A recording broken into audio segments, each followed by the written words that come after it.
নির্বাহী অফিসার মহোদয়ের পক্ষে সংরক্ষিত সহকারী কমিশনার ভূমি জনাব মাহবুব আলম মাহবুব মহোদয় আমাদের মাঝে উপস্থিত আছেন।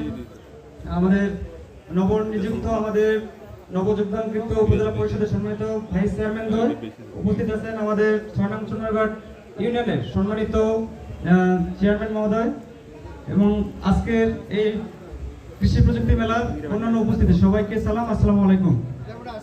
আমাদের কৃষি প্রযুক্তি মেলা 2024-এর আজকে উদ্বোধনী দিন। আজকে মূলত আমাদের এই প্রযুক্তি মেলার 3 দিন ব্যাপী হবে। আমি একটু যদি অনুষ্ঠান সূচিটা বলি যে আজকে উদ্বোধন হবে, বিকেলে আমাদের কনসার্টের আয়োজন আছে, কালচারাল প্রোগ্রাম হবে এখানে 4টা থেকে, এবং পাশাপাশি আমাদের 30 তারিখ বিকেলে এর সমাপনী অনুষ্ঠান হবে। আর আমরা আজকে আমন প্রণোদনা কার্যক্রমের আওতায় চুনারঘাট উপজেলায় 1500 কৃষকের বিনামূল্যে সার এবং বীজ বিতরণের উদ্বোধন করব আমাদের মাননীয় এমপি মহোদয়কে দিয়ে।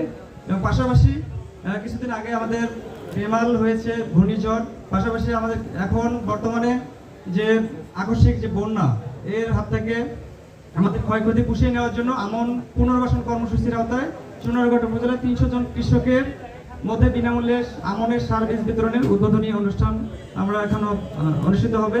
তো আমি যদি একটা কথাই বলি যে আমাদের বর্তমান যে কৃষি অনেক এগিয়ে গেছে, শুধু বাংলাদেশের প্রেক্ষাপটে না, সারা বিশ্বের কথা যদি বলি, সারা বিশ্বে বাংলাদেশের কৃষিক্ষেত্রে ঈর্ষণীয় সাফল্য অর্জন করেছেন।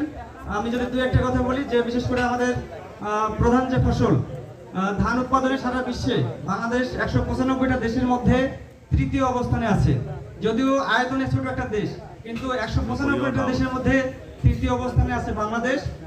এবং পাশাপাশি আমাদের শাকসবজি উৎপাদনের দিক দিয়ে সারা বিশ্বে বাংলাদেশ 3য় অবস্থানে আছে। আমাদের আম উৎপাদনে সারা বিশ্বে বাংলাদেশ 7ম অবস্থানে আছে। আলু উৎপাদনে সারা বিশ্বে বাংলাদেশ 7ম অবস্থানে আছে। এরকম পাট উৎপাদনে সারা বিশ্বে বাংলাদেশ 2য় অবস্থানে আছে। তো এই যে ঈর্ষণীয় সাফল্য, এর পিছনে আমাদের যাদের আমাদের অবদান আছে, বিশেষ করে আমাদের কৃষক ভাইরা যারা মাঠ পর্যায়ে নিরলসভাবে পরিশ্রম করেন, এবং পাশাপাশি আমাদের কৃষি বিজ্ঞানী যারা নতুন নতুন উন্নত জাত উদ্ভাবন করেন, এবং কৃষি সম্প্রসারণ অধিদপ্তর যারা নতুন জাত এবং প্রযুক্তি সমূহ কৃষক ভাইদের কাছে পৌঁছে দিয়ে থাকেন। তো আপনারা এখানে আছেন, ধৈর্য সহকারে থাকবেন। তো আমি আমাদের এই যে মেলার এখানে আসার জন্য সবাইকে ধন্যবাদ জানাচ্ছি। আসসালামু আলাইকুম।